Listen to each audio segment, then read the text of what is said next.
고난주간 네 번째 날 오신 여러분들을 환영하고 축복합니다. 우리 하나님의 말씀을 보겠습니다.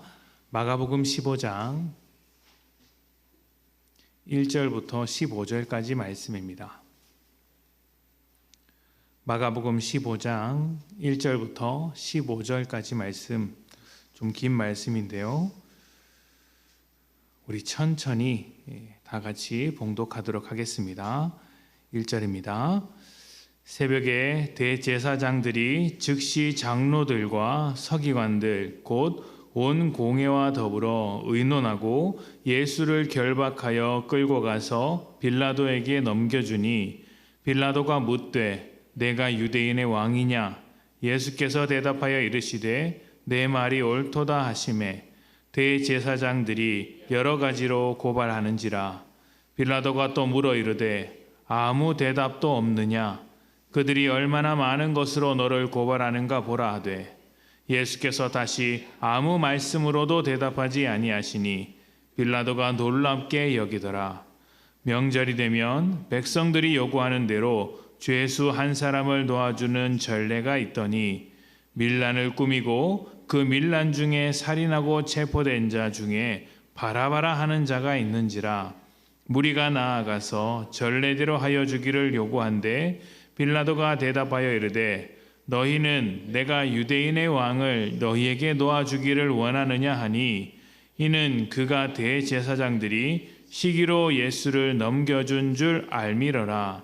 그러나 대제사장들이 무리를 충동하여 도리어 바라바를 놓아달라 하게 하니 빌라도가 또 대답하여 이르되 그러면 너희가 유대인의 왕이라 하는 이를 내가 어떻게 하랴? 그들이 다시 소리 지르되 그를 십자가에 못 박게 하소서. 빌라도가 이르되 어찌 미냐? 무슨 악한 일을 하였느냐 하니 더욱 소리 지르되 십자가에 못 박게 하소서 하는지라. 빌라도가 무리에게 만족을 주고자 하여 바라바는 놓아주고 예수는 채찍질하고 십자가에 못 박히게 넘겨주니라. 아멘. 예수님께서 체포당하시고 끌려간 곳은 대제사장의 집, 일종의 공간과 같은 곳이었습니다. 그곳에서 대제사장은 거짓 증인을 내세우며 예수님을 죄인 취급했는데 예수님은 오히려 침묵하시며 그 모든 순환과 억울함을 받아들이셨습니다. 이것은 자기의 목숨을 하나 살리는 것보다 세상 수많은 영혼들을 살리기 위한 하나님의 원하심을 따르는 것이었기 때문에 할 수 있는 일이었고 또 그것을 감당하신 것이었습니다. 억울하고 답답한 모든 상황을 감수하시고서도 죽음의 십자가로 나아가는 것이죠. 그렇게 계속해서 침묵하시던 예수님께서 유일하게 대답하신 질문이 하나 있는데 바로 내가 그리스도냐 하는 것이었습니다. 내가 그리스도냐라는 이 질문에 예수님은 침묵을 깨시고 그렇다라고 대답하셨습니다. 이 말을 들은 대제사장은 격노했고 신성모독을 했다는 이유로 사형을 판결하였습니다. 문제는 사형할 수 있는 권한이 유대인들에게는 없었다는 것에 있습니다.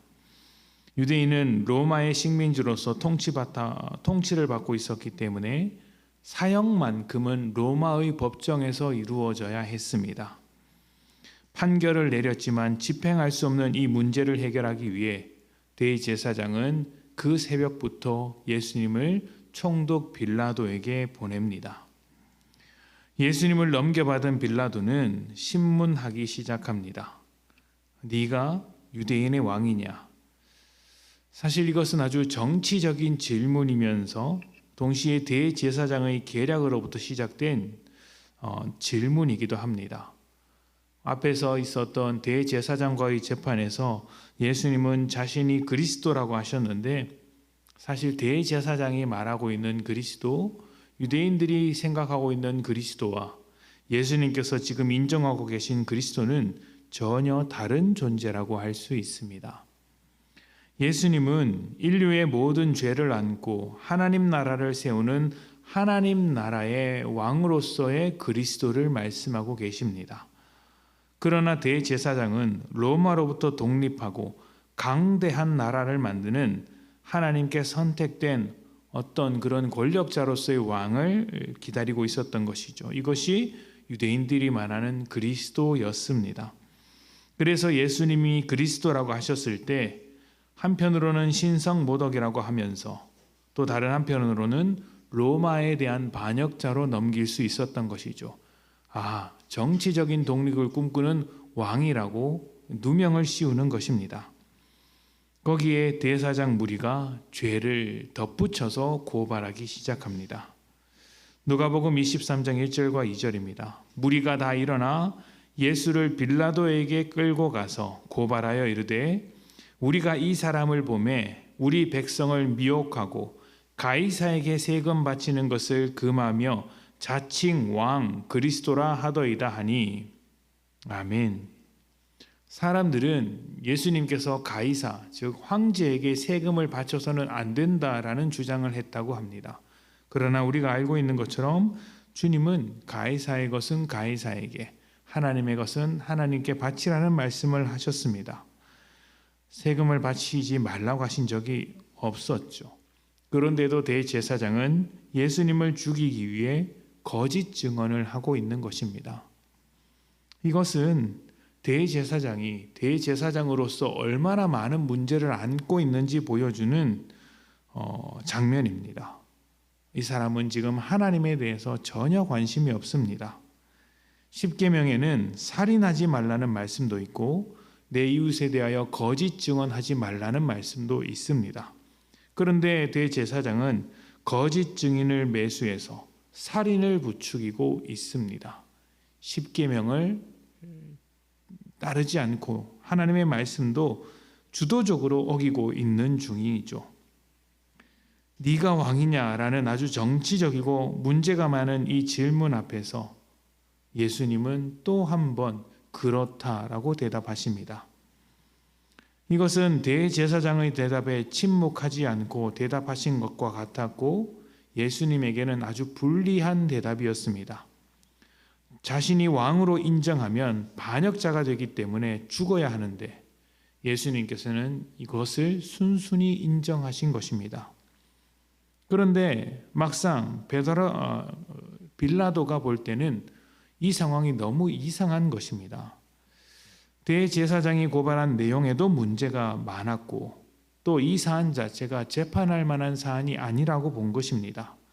그런데 놀랍게도 죄인으로 끌려온 빌라도가 볼 때는 문제가 없고 죄인이 아니라고 생각할 만한 예수님께서 어떠한 반론도 제기하지 않고 오히려 죄를 인정하는 듯한 대답을 하시니 얼마나 이상하게 보였겠습니까? 빌라도는 더 이상 재판을 이어가기가 어렵다라고 생각을 했는지 6월절에 죄인을 풀어주는 전례를 따라 예수님을 풀어주고자 하는 의도를 가지고 사람들 앞에 세웁니다. 그리고 옆에는 바라바라고 하는 또 다른 죄인을 데리고 와서 세워놓습니다. 이 두 사람 중에 누구를 풀어줄 것인지를 선택하게 하는 것이죠. 이 장면에서 우리는 바라바에 대해서 몇 가지 주목해 볼 대목이 있습니다. 바라바를 두고 밀란을 일으켜 살인까지 한 인물이라고 소개를 합니다. 이것은 로마에 대항해서 독립운동을 한 사람이라는 뜻입니다. 예수님 당시에는 자칭 그리스도라고 하면서 이런 운동, 그러니까 국가의 독립운동을 하는 사람들이 많았는데 바라바가 바로 그런 사람 중에 한 사람이었고 또 지금 예수님도 그런 사람 중에 한 사람으로 취급을 받고 있는 것이죠. 물론 빌라도가 볼 때는 예수님은 좀 이상한 것이 분명했습니다. 바라바는 어떤 사람일까요? 칼로 나라를 세우려고 한 사람입니다. 베드로가 뽑아든 칼, 대제사장 무리가 뽑아든 칼과 똑같은 칼을 뽑아들고 나라를 세우려고 했던 것이죠. 그 칼로 나라를 세우려고 했는데 예수님의 그것은 그 칼로 세우려고 했던 그 나라는 예수님을 유혹했던 사단이 원했던 그 나라이기도 했습니다. 자, 그리고 우리는 바라바라는 이름의 뜻도 함께 생각해 봐야 합니다. 바라바라는 이름은 아들이라는 뜻의 바라는 단어와 아버지라는 뜻의 아바가 합쳐진 이름입니다. 그러니까 아바 이것을 합쳐서 바라바라고 부르는 것이죠. 다시 말하면 아버지의 아들이라는 뜻이고 또 의역하면 어떤 사람의 아들이라는 뜻도 됩니다.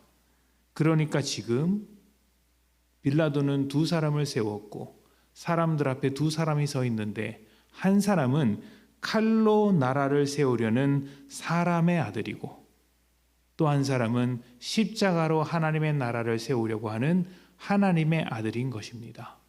이 두 사람이 재판장에 나란히 서 있습니다. 빌라도가 묻습니다. 누구를 원하느냐? 사람들이 대답합니다. 바라바, 사람의 아들. 다시 빌라도가 묻습니다. 하나님의 아들 예수 그리스도는 어떻게 하기를 바라는가? 사람들이 대답합니다. 십자가에 못 박으라.